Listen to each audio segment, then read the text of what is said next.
ప్రముఖ పుణ్యక్షేత్రమైన శ్రీశైలంలో సంక్రాంతి బ్రహ్మోత్సవాలు అంగరంగ వైభవంగా కొనసాగుతున్నాయి.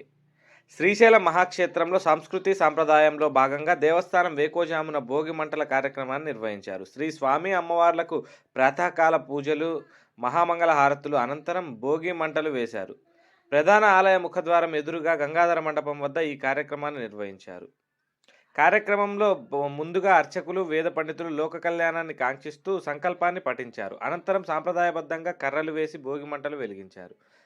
సంక్రాంతి సందర్భంగా వేసే భోగి మంటలకు మన సాంప్రదాయంలో ఎంతో విశిష్టత ఉందని, ఈ భోగి మంటలు వేయడం వలన దుష్టపీడలు విరగడై సకల శుభాలు కలుగుతాయని ప్రసిద్ధ.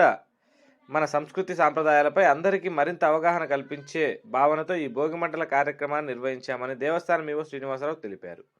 భోగి మంటల ముందు భక్తులు నృత్యాలు ఎంతో ఆకట్టుకున్నాయి.